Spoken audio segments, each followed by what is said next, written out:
Good morning, committee. We'll open the Fed and State Committee hearings this morning. Good morning. First on the agenda, I'd like to welcome our newest member, Senator Ron Reichman Sr. Thank you for being here, and he comes with a lot of experience. I heard he's house trained. Oh.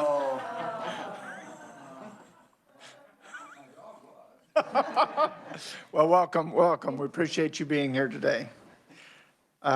We are going to open the hearing today on House Bill 2066, which is expanding the military spouse and service members expedited license law to all applicants who have their established intent to establish a residency in Kansas. First of all, we'll have a staff briefing. Before we do that, I want to, we do have a lot of people that want to speak today. And I want to kind of put a ground rule out. Because of the number of people, we have 2 minutes. We've got your testimony, we've got your written testimony. So those that are testifying, 2 minutes. I'm sorry to have to do that. We're trying to get through this because if we get to us today, we will be working the bill tomorrow. So we do have a bill introduction. Thank you, Mr. Chairman. My RS number 21 RS 1671, Mr. Chairman, and it's a Firearms Safety Act legislation. Thank you. Is there any comment? Is there any objection to introducing this bill? Seeing none, the bill will be introduced. Thank you. So we will open a hearing on House Bill 2066. And Jason, do you have a briefing for us? Yes, Mr. Chairman, members of the committee, you should have received in your packet a memo from our office summarizing House Bill 2066. This bill amends one statute, 48-3406. Currently, the statute provides an expedited process to allow military service members and their spouses to obtain an occupational credential in the state of Kansas. This would be a license, certificate, or a registration from a licensing body that is necessary to perform a certain occupation that is regulated by that licensing body. So in the interest of time, I'm just going to refer to them as an occupational credential in explaining the bill. The bill 2066 expands the statute both in terms of who would be eligible for this expedited process and the means by which an occupational credential could be obtained from a licensing body. On the first part, moving into the definitions, the bill adds a definition of applicant to include military service members and their spouses, but also to include any other individual who has established residency in Kansas or who intends to establish residency in Kansas. Any of these individuals would be eligible to take advantage of the statute and apply for a occupational credential from a licensing body under this statute. The bill also adds definitions for private certification and scope of practice, which I'll refer back to later when discussing how those terms are relevant under the bill. Each licensing body is required to issue an occupational credential under the statute if the applicant meets the requirements of the statute.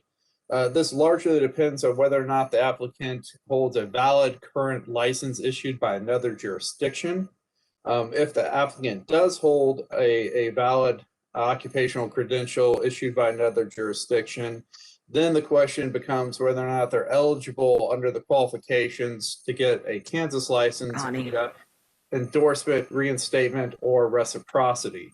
The criteria and the qualifications for getting a Kansas credential under those grounds, reinstatement, reciprocity, or endorsement, is up to each individual licensing body. So you'd have to refer to the individual regulatory agency as to whether or not the individual would qualify. But if they do qualify, then the licensing body would be required to issue the Kansas credential within 15 days after receiving a complete application for military service members and their spouses, and within 45 days after receiving a complete application for all other applicants. If the applicant does not qualify via endorsement, reinstatement, or reciprocity under the criteria for the licensing body, they may still receive an occupational credential from the Kansas licensing body if they meet the requirements under subsection C2 of the bill. You can see those that start on page 2 at the bottom. I run through most of page 3. This includes holding a valid current occupational credential issued by another jurisdiction that authorizes a similar scope of practice. And this is where that new definition comes in. On page 2 in line 7, scope of practice means procedures, actions, processes, and work that a person may perform under a government-issued license, registration, or certification. So it's simply a similar scope of occupation is what we're looking at under C2 for these individuals who hold a credential issued by another jurisdiction. They also must work for at least 1 year in the occupation for which they're seeking a credential, have not committed any disqualifying acts or any other conduct that would constitute grounds for restriction, suspension, or revocation of their credential. They have to meet the proof of financial standing requirements and pay any fees that are required by the licensing board. If the applicant does satisfy all of those requirements, then the licensing body is required to issue a probationary license to the applicant based on that 45-day timeline, 15 days for military service members and spouses, 45 days for everybody else. The probationary period is basically a period to allow the licensing body to verify all the information on the complete application and that the applicant truly does qualify under the provisions of C2. The probationary period cannot last more than 6 months. If the applicant is still qualified at the end of the probationary period, then the credential is converted over into a non-probationary occupational credential. In addition to that, the bill also adds provisions in subsections E and F to allow for the issuance of an occupational credential to an applicant who does not hold a credential issued by another jurisdiction. And under subsection E, if the applicant demonstrates sufficient work experience, which is they've worked in the occupation for at least 3 of the preceding 4 years prior to submitting the application, and they're not otherwise disqualified because they haven't committed any acts that would constitute suspension, revocation of the credential, have not committed any of the disqualifying offenses, have paid the required fees, met the proof of financial standing, they meet all those requirements, then they would be issued an occupational credential by the licensing body. Similarly, under subsection F, if the applicant holds a private certification, which is defined in the bill as a voluntary program in which a private organization issues a certification to the applicant, certifying that they have met the qualifications and standards relevant to performing that occupation. If the applicant has that type of certification and has worked at least 2 years in the occupation and is in good standing with the organization and satisfies those conditions under subsection C2, then they would be issued an occupational credential as well. Subsection G substantively isn't changed from current law. It grants any of these applicants who receive an occupational credential the same rights, responsibilities as any other individual receiving such occupational credential. However, if the applicant does hold a credential issued by another jurisdiction and that credential is suspended or revoked by that other jurisdiction, then that creates an automatic suspension or revocation of their Kansas credential at the same time. The bill does add some provisions in subsection H and I regarding the issuance of a temporary permit. So this occurs if the individual has applied but does not meet all of the requirements to get the occupational credential. Then if the applicant is a military service member or spouse, the licensing body must issue them a temporary permit to provide them the necessary time to complete those additional requirements that are specified by the licensing body to obtain a Kansas occupational credential. A temporary, for all other applicants, the licensing body may issue a temporary permit to grant them the time necessary to complete those requirements. Subsection O is a new provision to the statute that authorizes licensing bodies to issue electronic credentials. These would enable the person holding the credential to display or transmit the information verifying that they hold the credential electronically.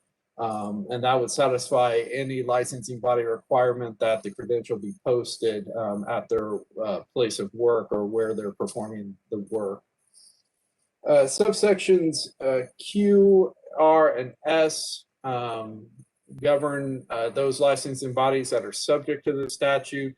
Subsection Q expressly exempts the practice of law and the regulation of attorneys from the statute, so you cannot apply for a law license pursuant to the statute.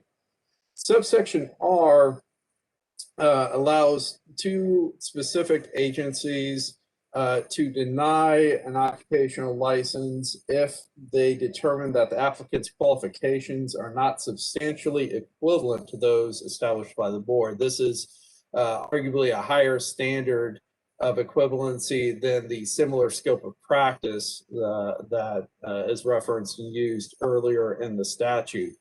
So the State Board of Healing Arts and the State Board of Technical Professions, when reviewing applications for a license to practice engineering, can apply a substantially equivalent standard to the applicant's qualifications to determine whether or not to issue an occupational license. Subsection S then provides a non-exclusive list of all those licensing bodies that are subject to the statute and must comply with the different provisions of 48-3406. Finally, subsection U adds an annual reporting requirement to the statute. It directs the Director of Legislative Research to prepare and present a report on the implementation of the statute and report that to the governor and the standing committees on appropriations and commerce in both the House and the Senate. It's to include information on the number of applications received, number of credentials granted and denied, average time to complete an application and issue a credential, average time from completion of an application to issue a credential, and instances where the licensing body did not make a timely determination when determining whether to issue a credential. And that information is to be reported by the licensing bodies to the director by August 31st of each year. And the director then submits that report to the legislature and the governor by January of the following year. The bill will go into effect on July 1st of this year if it is enacted, and I'd be happy to answer any questions, Mr. Chairman. Thank you, Jason. Are there any questions at this time? Yes, Senator Palscadell. Thank you, Mr. Chairman. Thank you, Jason, for the presentation. So you mentioned that the applicant would have to have been doing this for a year. Is that a year within our state of Kansas or a year within that profession? And also, Mr. Chairman, Jason, when you mention that the report to the governor, what would be reported to the governor? Thank you, Mr. Chairman. Yes, the work requirements are simply that they are engaged in that occupation for that specified amount of time, whether it be 1 year or 2 years or 3 years, depending on which avenue the applicant is trying to get the credential through. It's simply that they're occupied in that occupation. It doesn't have to be in Kansas because this bill contemplates people coming from outside of the state of Kansas and wanting to apply and be able to perform their occupation in an expedited manner. As to your second question on the report to the governor would be the same as the report to the legislature, and it will include that information on the number of applications received, the number of credentials granted or denied, the average time it takes to process an application and issue a credential, and any instances where that time period was delayed by the licensing body or delayed for some reason and issuing the credential. Any other questions for the revisor? Seeing none, thank you, Jason. First proponent is Representative Chris Croft, and I would like to also, we're going to hold the questions for this until the end of the proponents. That's okay. Chris, you're up. Thank you for being here today. Thank you, Mr. Chairman. I want to make sure I get my time started here. And thank you for that explanation. That was really good. So I can actually focus on some other things here. So as I brought this bill forward, we've been working on this now for 2 years. And as we looked at it previously, we were looking at the expansion of what's already been out there and how we developed that. We recognized at the time there were over 30,000 jobs that required licenses in our state that were open. And if you looked around the administration, everybody was trying to figure out how to bring more jobs here. This was just one of those plans to do that and how we went after doing that. But also for me, it's personal. As my wife and I, we spent 30 years going around the military. My wife had a master's degree long before me. She's actually, as you all know, she's much smarter than I am. And she had trouble every time we stopped getting a job. And she was a teacher. She did substitute teaching. She then worked in public health. She tried everything. And it was extremely difficult. I moved 16 times in the military. 30 years, 16 times. That's at least once every 2 years.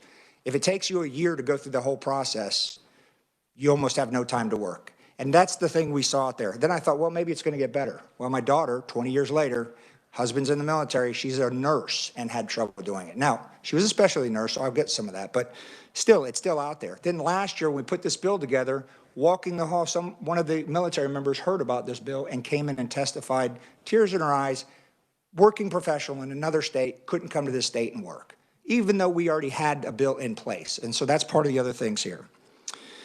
And then this whole summer, I spent helping military members. There's one in Texas right now. His wife decided to stay because she couldn't get a license, which is part of what's in here. The board required her to do some extra things. Only the board offered that license. Only the board offered that training. They have still yet to do that training. It's been a year and a half. So she just decided she gave up, and now they're down in Texas, and he's not coming back. So these are some of the things. Also in here, former second lady and now the current first lady have picked this bill and these ideas up for military spouses.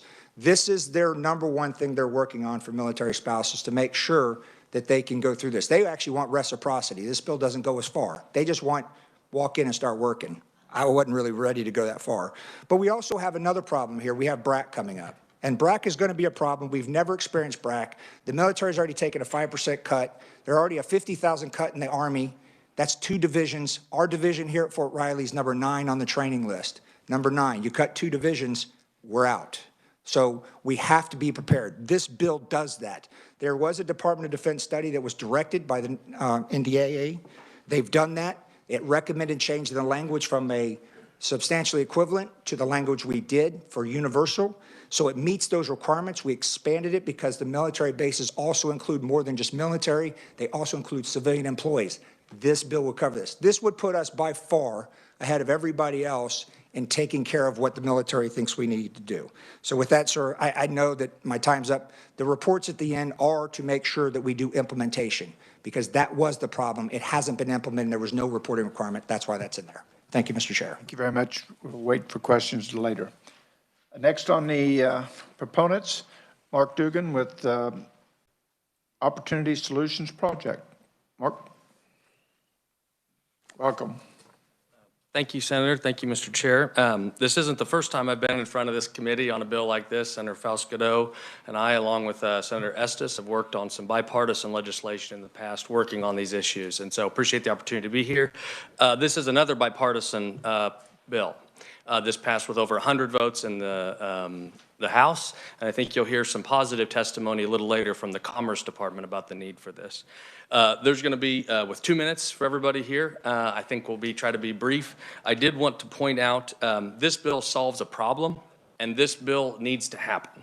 There are currently, like Representative Croft said, 30,000 open jobs that require licenses today, including just down the street, 39 open equipment operator jobs at KDOT, 18 open engineering jobs at KDOT as well. And so there really is a need for this workforce. And we want people to move here, to buy cars and trucks, to buy houses that raise property values for our schools, and to provide opportunities. I did want to highlight the issue that you'll hear about a little bit with the difference between substantially equivalent and scope of practice standard that we went to in this bill. Here's the study, and we can email it to everybody, the DHS and DOD study that was put out in 2018. I'll just read a quick quote for it, and then I'll be done.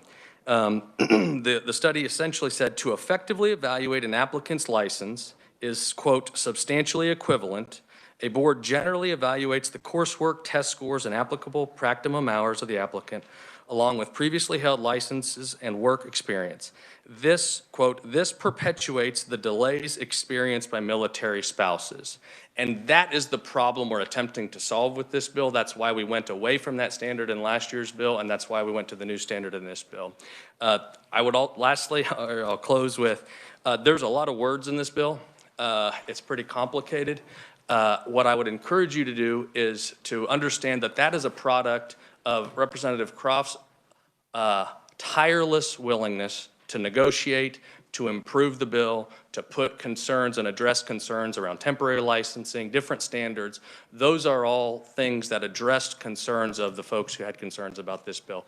They're not all happy. We don't love them all. We're not for it. There are things that we had to concede in that process. But I think that's one of the reasons we got 100 votes in the House of Representatives. So with that, I'll close and look forward to questions. Thank you very much. Next, we have Elizabeth Patton, State Director of Americans for Prosperity. Elizabeth?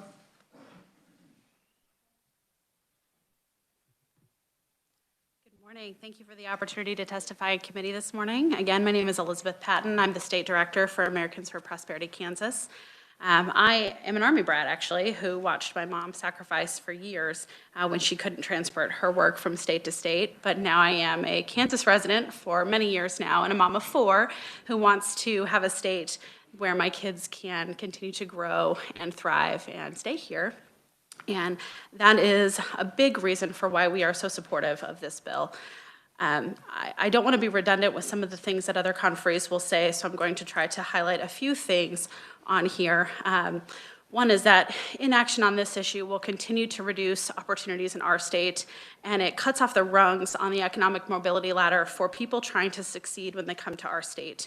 We know that redundant licensing barriers are especially harmful to the poor, minorities, and women. And while licensing requirements can be burdensome for all, they are particularly challenging to overcome for those experiencing financial hardships as they seek career paths and critical services for their families when they move to this state. This bill is focusing on folks who have work experience, licenses in other states. And you might hear another reference, Arizona's Governor Ducey, who talks about when they did this bill a couple of years ago, that your education doesn't evaporate when you enter the state of Arizona. So I want to be clear that this bill does not put public safety at risk. This is sound policy which helps open our state for business and makes it simpler for people to come to Kansas to succeed. Another concern you might hear about is that prospective residents might be replacing Kansas workers. Of course, the labor market doesn't work that way. There is not a fixed pool of work that new residents would compete to take. Instead, these new workers can help grow the economy in Kansas and create new job opportunities that perhaps we're not even considering now. So making it harder for those who have worked successfully and are in good standing or have a license and experience in their industry to come and work here, not to make that a streamlined process and have an opportunity to reduce red tape would be a travesty. I think am I out of time? All right, I apologize. I'd be happy to stand for questions at the appropriate time. Thank you. Thank you very much, Elizabeth. Next, we have Andrew Wiens, Vice President of Government Relations, Wichita Regional Chamber of Commerce. Andrew, welcome. Chairman. Members of the committee, appreciate you taking the time to hear this bill today. I just want to start out by saying we support Senate Bill or House Bill 2066. It would enact occupational licensing reciprocity, as you've already heard other proponents talk about. Before we get too much further, you're aware what the bill does. I would note that in addition to the professions licensed by the Board of Healing Arts and the engineers, the Wichita Chamber would support the architects moving into subsection R, which provides for that substantially equivalent standard instead of the scope of practice standard. On the broader bill, we think this policy, applying this policy more broadly, would be beneficial to military members who can already benefit from our current statutes. But we really think there's improvements that could be made related to public awareness and enforcement of this policy, and are hopeful that this bill will help address those concerns for military members. In addition, it does apply this to anyone moving to Kansas, which we think is helpful as a workforce and development issue, as a growth issue. As you look at this bill, I would encourage you to think of your own experience in traveling to other states when we did that sort of thing. You may have consulted with a pharmacist about filling a prescription, received a manicure or haircut from a cosmetologist, had a tooth looked at by a dentist, or maybe purchased property with the help of a real estate agent. And I would just submit to you that when you did that, you probably were not wondering if the licensing regime of the state you were visiting was similar to Kansas. You trusted that they were trained professionals and would take care of you for the service that you paid for. So I think that's helpful when you think about this bill. Your skills and talents and experience don't go away when you move to Kansas. So I think I'll close by saying that this bill has the potential to help Kansas grow.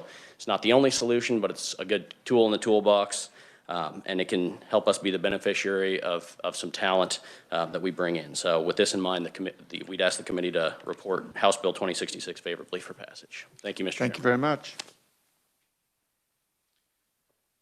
Next, we have Travis Lowe with Kansas Society of Professional Engineers.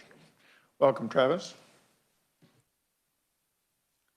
Thank you, Mr. Chairman. I appreciate the opportunity to be here this morning. My name is Travis Lowe. I'm the Executive Director of the Kansas Society of Professional Engineers. Since 1910, KSB has served as the professional society representing the state's licensed professional engineers. We are here today to speak on behalf of the industry. We support substitute for House Bill 2066. And reiterate what the intent of the bill, as noted by the bill's sponsor. The main purpose of our testimony this morning, and we will be brief, is to ensure that the committee understands that over the course of this process, the Engineers Association has voiced various concerns with the bill's language and probable impacts. We are pleased to say that those concerns have been relieved in the bill before you today by the amendments that were made in the House. Thus, we do support this version of the bill, and we are not asking for further amendments. My testimony is there that details some of the merit on the language that pertains to licensed professional engineers, but do want to thank the bill sponsor. A considerable amount of time was spent over the last several months, last 2 years in fact, working through the merits of that, and we are happy with the bill before you today. I'll yield the rest of my time, and thank you so much. Thank you very much. Next, we have David Stauffer, Legislative and Policy Director for the Kansas Department of Commerce. David, welcome. Thank you, Mr. Chairman, members of the committee. David Stauffer, Legislative Policy Director, Kansas Department of Commerce. I'll be brief here. So really quickly, I hope we can all agree that the military spouses piece is an obvious piece that we need to address. We need to make sure that gets done. My hope is that's kind of a slam dunk policy proposal. There's a reason why we need to be able to take care of our military spouses. We want them to be able to stay here long term. These are the type of people we want to be part of our state and see and hope that they see their home here in Kansas once they leave service and transition back to public life.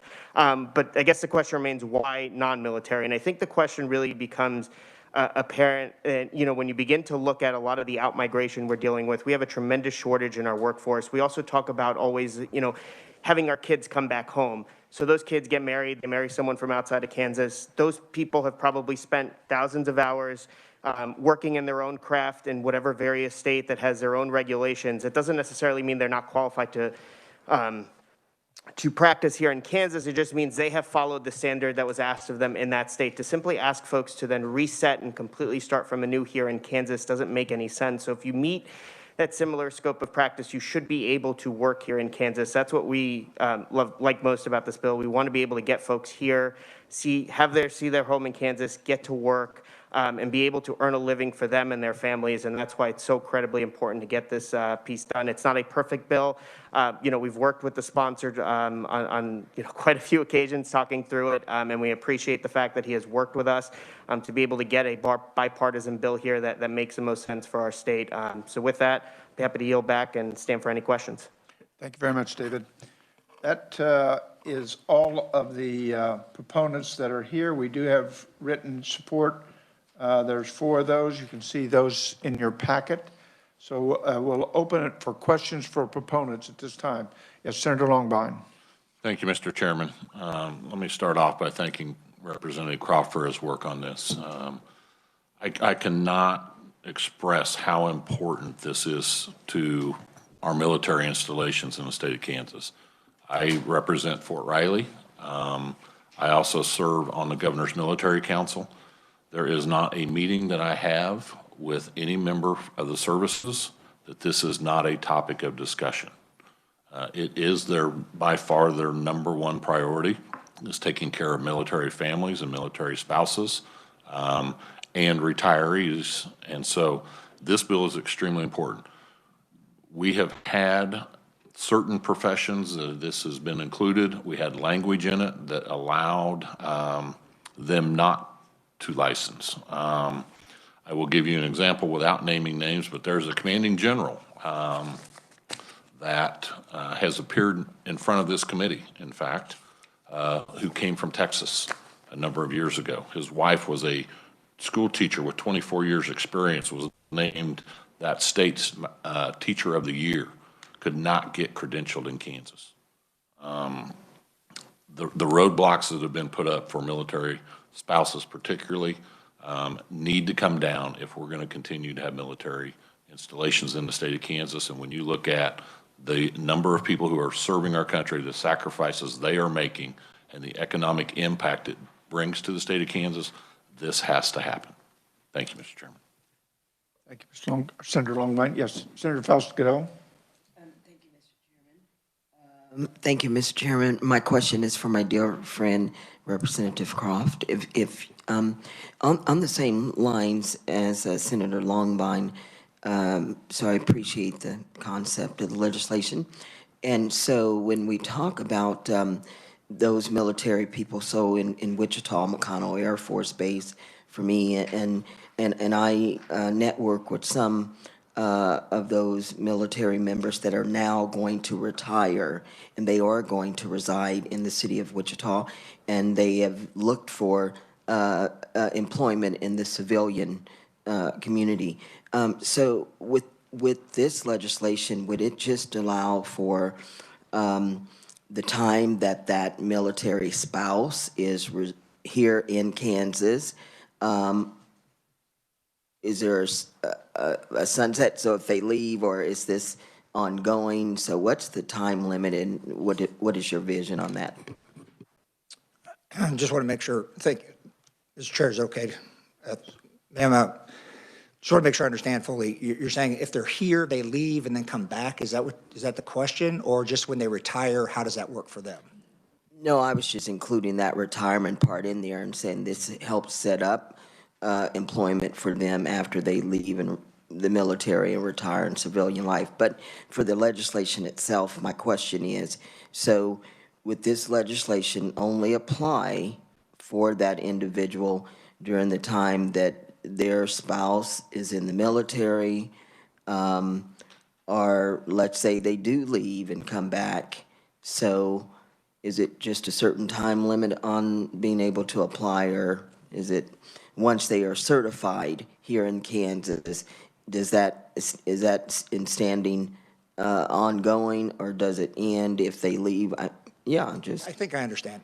So the idea would be is again, your military spouse, let's say you retire, this bill still applies that. It doesn't, there's no restriction on that part of it as far as time. The restrictions do apply on how active have you been with a license. And I think, as was mentioned in one of them, you have been active in the last two of the last 3 years or 3 of the last 4 years. And so there is a currency requirement in there.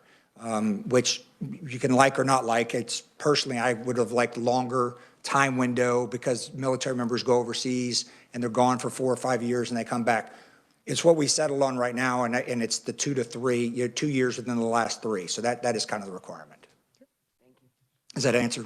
Thank you, sir. Are there any further questions for any of the conferees for proponents? Seeing none, we'll move on to the neutral. We do have 2 neutral that want to testify today. Tucker Polan with the Executive Director of the Kansas Board of Healing Arts. Tucker here? There he is. Welcome. Mr. Chair, members of the committee, my name is Tucker Poling. I'm the Executive Director of the Kansas State Board of Healing Arts. Thank you for the opportunity to testify here today. I will be brief because I appreciate that you're on a short schedule. You have my written testimony. I won't repeat that. We license and regulate 32,000 healthcare providers from 15 different healthcare professions in Kansas. I would generally echo the testimony Mr. Stauffer gave in regard to appreciation to Representative Croft for working with us to make this bill have the tools to allow us to protect the public. That's our core statutory duty, is public protection. We think this bill in its current form has those core tools to allow us to do that. So with that, I will stand for questions at the appropriate time. Thank you very much. Next up, we have Allie Divine with the Kansas Society of Land Surveyors. Welcome, Allie. Good morning, Mr. Chairman and members of the committee. As you said, I'm Allie Divine with the contract lobbyists of the Kansas Society of Land Surveyors. And I just want to move through this quickly. Pages 1 and 2 explain who we are, what we do, the training, and how they solicit to get people to come into the profession. Like everybody else, they're having trouble kind of replenishing the supply of surveyors. If you go to page 3, I made a goof. I hit send too quickly, and I failed to correct line 5. All surveyors do require a license, and so in Kansas, you must have a license as you do in all 50 states. The core of my statement is in the next page and a half. We are grateful for the addition of the scope of practice definition because we think that brings in the body of law of the underlying regulatory framework into the analysis by the licensing authority, which we think is really critical. Our number one issue is that people practicing surveying meet the requirements of Kansas law. So to that end, we have one concern, which goes to section 1I. We think that the scope of practice definition incorporates into that so that the licensing body can look at those, but when the law says that if they don't meet it, they may still have an issuance of a temporary license and only reject that if it's for public health and safety. Surveyors typically would not affect public health and safety, but if they screw up, it's going to cost somebody a lot of money and a financial problem. So we're relying on an interpretation by this attorney who may or may not be wrong and who's probably going to be disputed by somebody that section 1M is a catch-all that says nothing in this is contrary to the underlying scopes of practice. If we are reading that correctly, we are neutral because we think there is something for the licensing authority to look at to make sure somebody is qualified to operate. And if we're wrong, I ask you to put us in with the rest of the Board of Technical Professions and R. So with that, Mr. Chairman, thank you. Thank you very much. That is the neutrals. We do have neutral only testimony, a written testimony from Mark Dugden with the Kansas Association of Realtors, and also Rachel Colombo with the Executive Director of Kansas Medical Society. Do we have any questions for the neutrals at this time? Committee, I don't see any. We'll move on to the opponents. First opponent is Larry Carnes with the Executive Director of the Kansas Board of Technical Professions. Larry, welcome. Good morning, thank you. I am Larry Carnes. I'm the Executive Director of the Kansas Board of Technical Professions. We license engineers, architects, geologists, land surveyors, and landscape architects. These are highly scientific, precise, and technical professions. We are not like a lot of the other professions or occupations that are covered by this bill, and that's why we're asking for a little bit of special consideration to be allowed to use in subsection R the standard of substantially equivalent to determine whether or not someone is qualified to practice in Kansas. My board has 13 members. My board is opposed to this bill only because we're not being allowed to use the substantial equivalent standard. Beyond that, we're not opposed to the bill. We believe in expediting licensing for military and others. Proudly, I can tell you, we generally issue licenses within 2 weeks. We're not an obstructionary board. We want to make sure that we license qualified people, and we license qualified people rapidly. We license over 30,000 people. Half of those people are non-Kansas residents. You don't have to be a Kansas resident or intend to move to Kansas to be licensed by our board. Most of our professions are licensed in multiple states. Kansas architects, engineers, geologists are licensed elsewhere. They meet those states' standards. We expect the people that are licensed in other states to meet our standards to be licensed here in Kansas so that we can protect the health, safety, and property and rights of Kansans. What is important to us is that we maintain the substantial equivalent standards so we maintain the quality of the license to practice here in Kansas. Other states are different in the way they approach licensing. Some states require you to attend an accredited university. Some states don't require you to attend an accredited university. I believe there's 17 states that don't require that. KU and Kansas State are both accredited. They jump through a lot of hoops to make sure that they meet those accreditation standards and that they graduate qualified applicants. This bill would create a dual standard. One standard for people that are getting their initial license in Kansas and have to meet all of our qualifications, and another standard for people that are coming in from out of state that have lower qualifications. We need to maintain substantially equivalent standards, and that's what I've asked that we include all of the professions that my board regulates in subsection R. For engineers, we've been added. There isn't a significant difference between engineers and architects and geologists and these other technical, scientific, precise professions that we license. They all require graduation or from a degree or advanced degrees. They all require years of experience. They all require passing standardized tests. These are important qualifications that we need to have maintained. So therefore, I would ask that you all consider adding the Board of Technical Professions, not just for engineers, but for the other professions that we regulate. That's the request from my board. I want to make one last point. My board works very hard at what they do. We regularly evaluate credentials of people from India, China, Pakistan, Syria, Afghanistan, you name it, countries all over the world, to see if people who are holding those degrees really have the qualifications that we require in the United States and that we require in the state of Kansas to practice those professions. We obtain their transcripts from their schools they attended in these other countries, and we reevaluate those. So my board's very practiced in evaluating substantially equivalent standards. Thank you, Mr. Carnes. We appreciate that. Moving on to the second one, we have Maria Katina with the AIA from HTK Architects. Good morning. Thank you. Thank you for allowing me to speak today. My name is Maria Katina. I'm a licensed architect requesting that you amend this bill to include architecture. I am a principal at HTK Architects, a member of AIA Kansas, treasurer of AIA Topeka, a Topeka native, and a K-State graduate. Upon graduating, I was married and had 3 children. While I was pregnant with my second child, I took 5 of the 7 exams required for licensure. My personal experience with getting a license was difficult, but with balancing a family and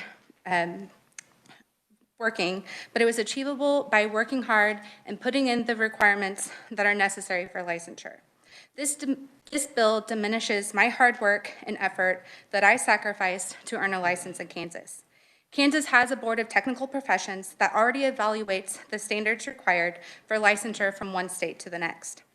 This bill dangerously allows for licensure based on a lower standard than what a Kansas native, Kansas educated, and a Kansas architect is held to.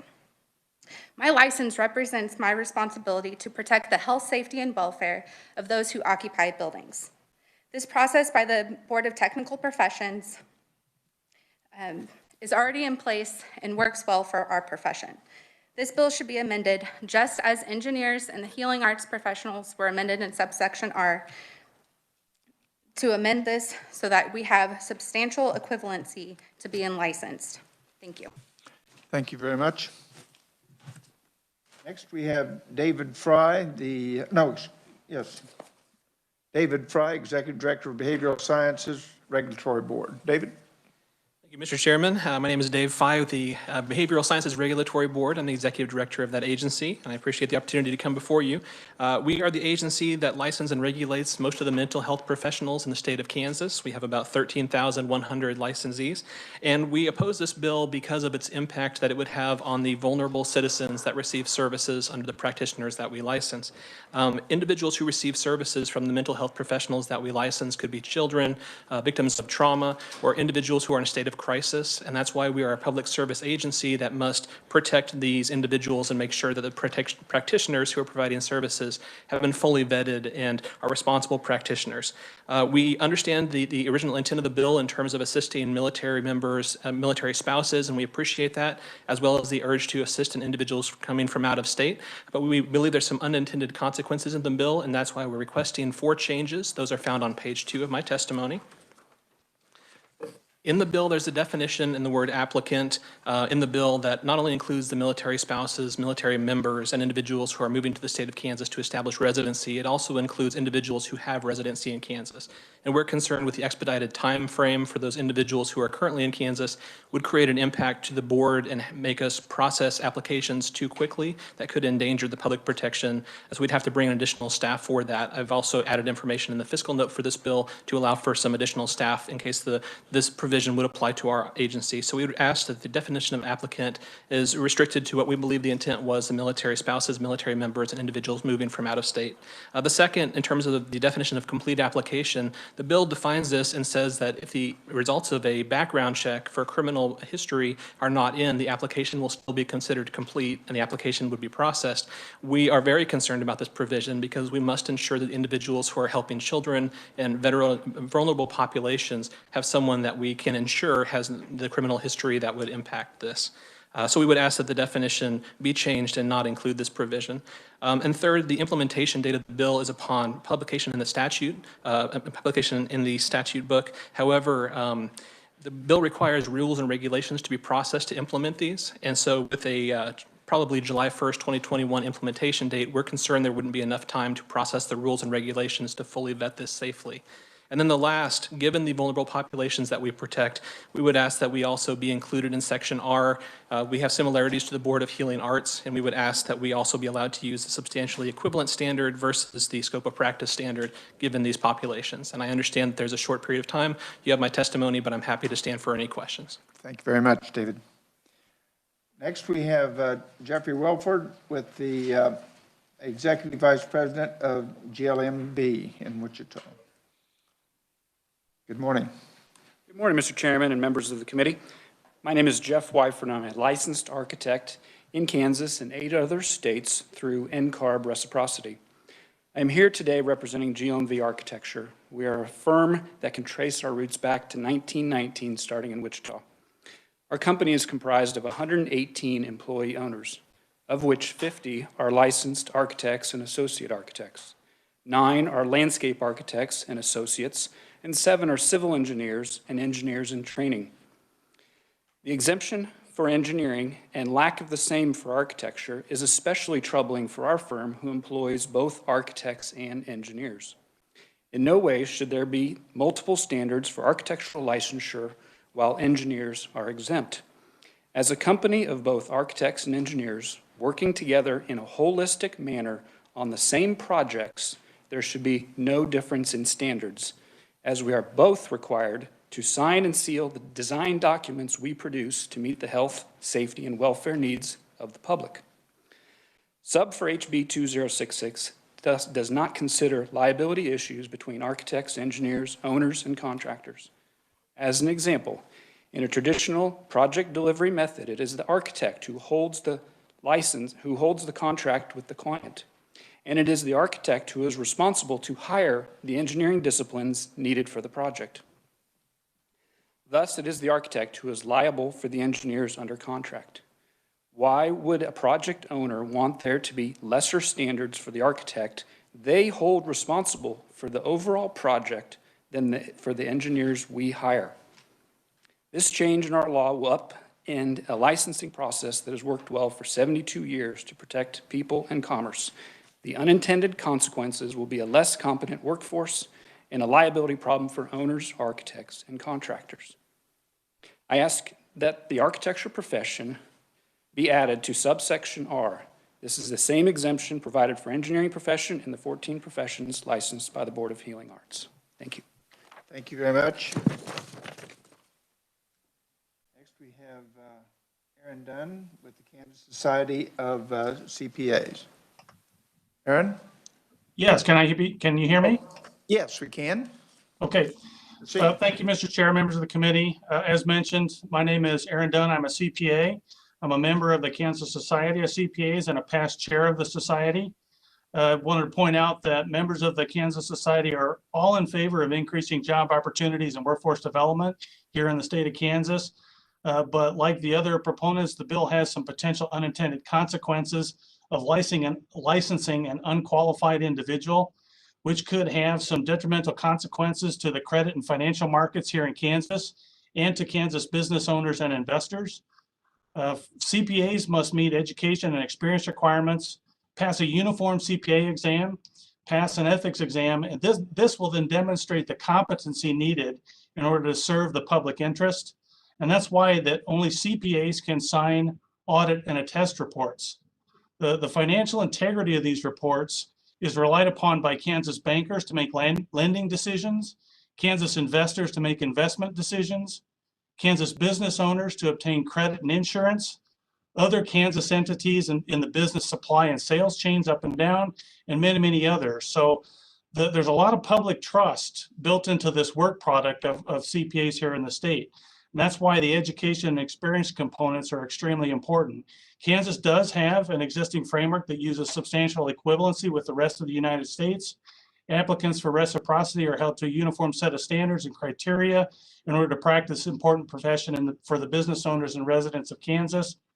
The Board of Accountancy currently has the discretion to execute its statutory authority to protect the public through this reciprocity system. And altering the board's capabilities and responsibilities will be detrimental to the board's ability to protect the public. And therefore, the Kansas Society of CPAs is respectfully requesting that the Board of Accountancy be included in subsection R of this bill. And I'll stop there. Thank you for your time. And I'm certainly willing to take questions and work with any of the proponents or any of the committee members on language that the CPAs in Kansas and the Board of Accountancy would be comfortable with. Thank you. Thank you very much. Thank you very much.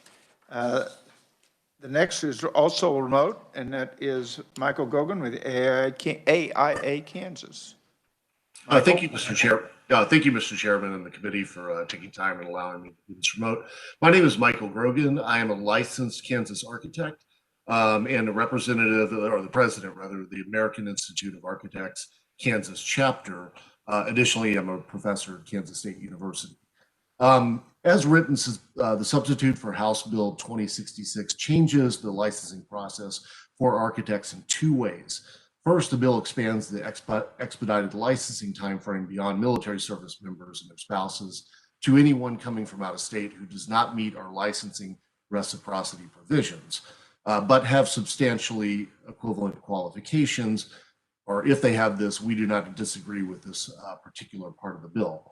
The second substantive change is problematic in our eyes because it changes the path to licensure to be based on work experience instead of complying with qualifications pursuant to existing Kansas law.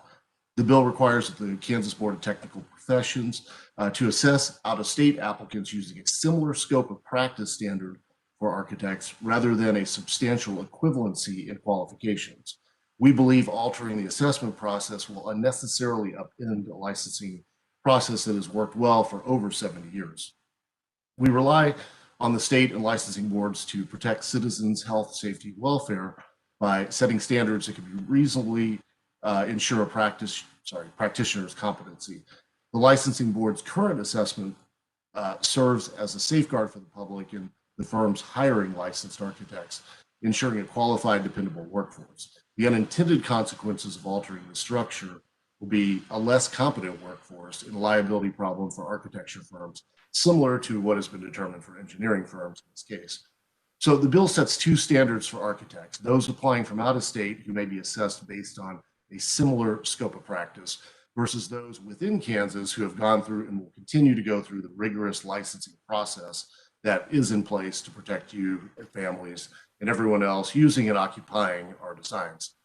The scope of practice for architects and their educational requirements do vary from state to state, as Mr. Karr's pointed out. Architectural licensing requirements, like engineering licensing requirements, also vary state by state.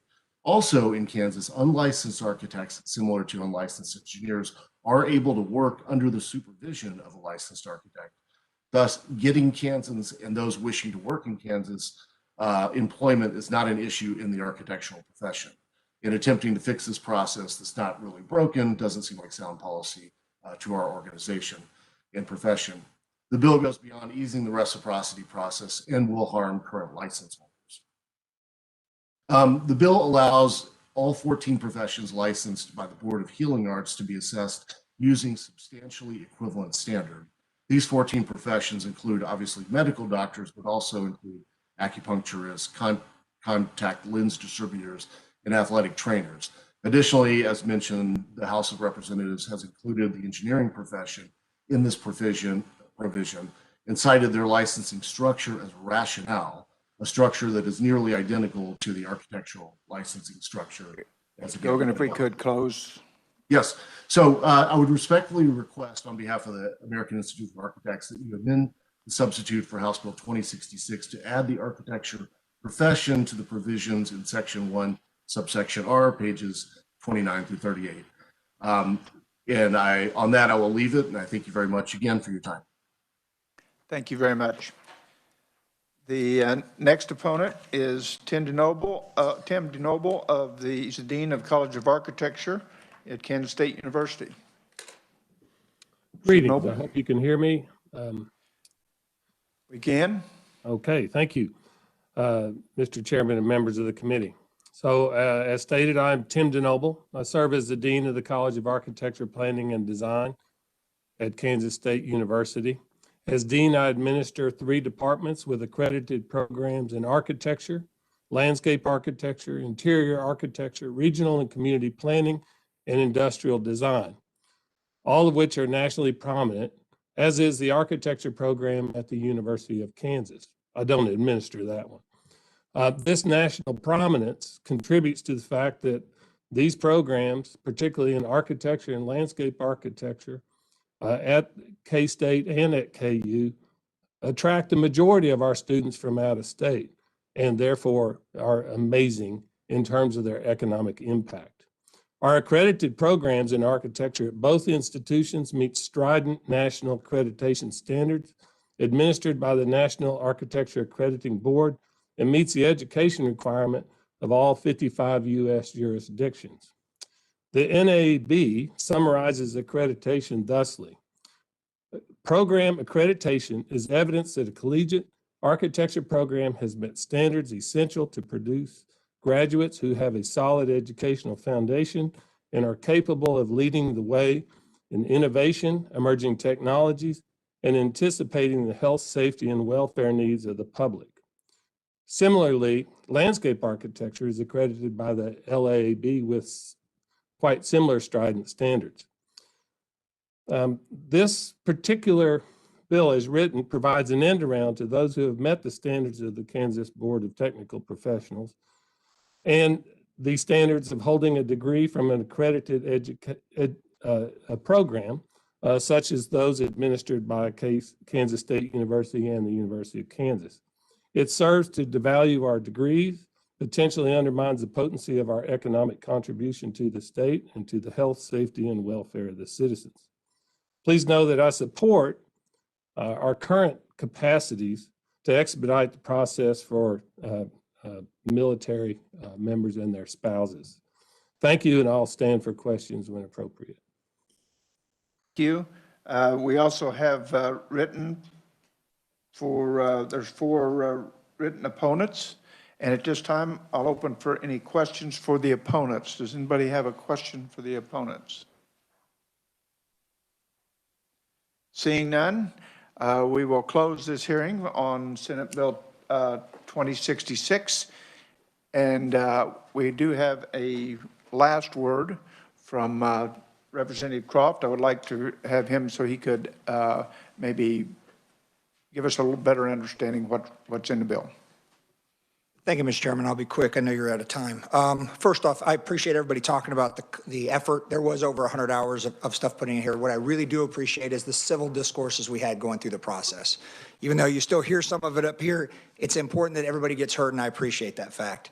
Many people in this room got everything they wanted but one thing, and that was being removed completely from the bill and being totally exempt, because that was my only hard line when I started this thing. Everybody was going to be included. I actually tried to get the lawyers included too, but I lost that battle with the AG. So just so you know. As you was mentioned with one of the other committee members, BRAC is actually very important also to the Air Force. The Air Force has published a letter on this that they're going to go there. Remember in this thing, these are working professionals, people coming from other places. The majority of what you heard up here were people that have licensing in all 50 states. They're already licensed. So they can't just come here with no license and expect to get a license here. They can't come here and expect us to do a license that we don't have here.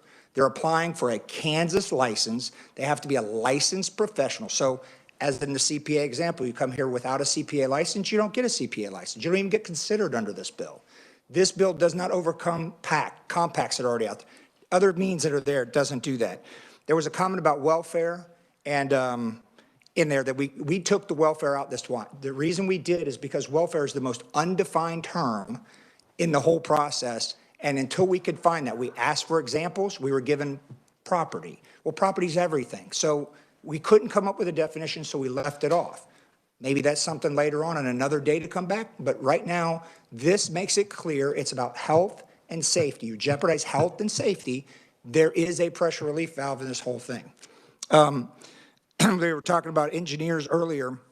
Oh, by the way, too, when they're talking about when they don't meet the similar standard or similar scope, they also have, those are temporary license, and we wrote in there where they could give them additional training. So they can have additional training, it's a temporary permit, and then it becomes a full license after they've accomplished the training. So we tried to account for that problem. Engineers, it was talked about, you can actually be you can be an engineer performing without a PE license. So that's where some of that differences came in there and why we did that. It doesn't happen in the other ones. As far as talking about architects, since they brought it up, I will bring it up. And one other thing, I'm sorry, we had a residency comment.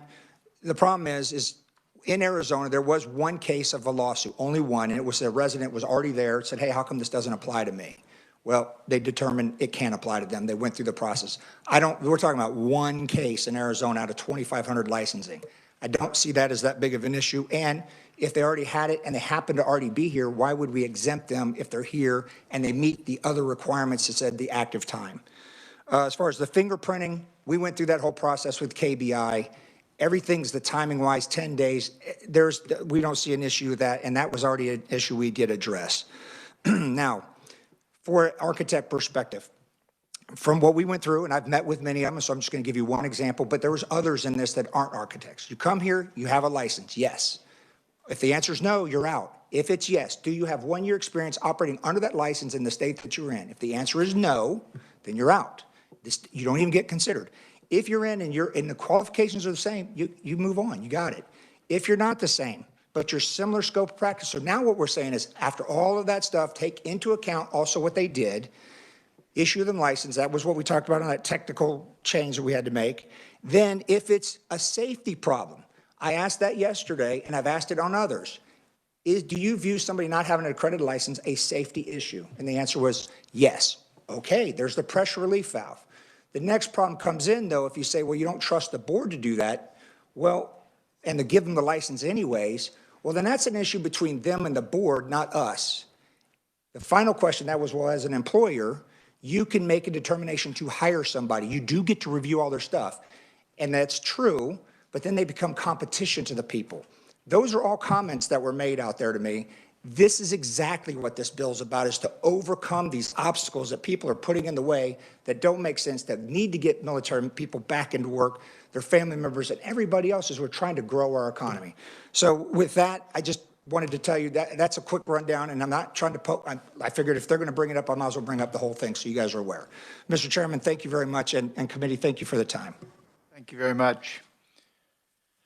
So this will close the hearing on House Bill 2066. Tomorrow, we are scheduled to work Senate Bill 2 and Senate Bill 2066. So we'll do that at regular meeting 10:30 tomorrow. With that, thank you very much for attending today, and this meeting is adjourned.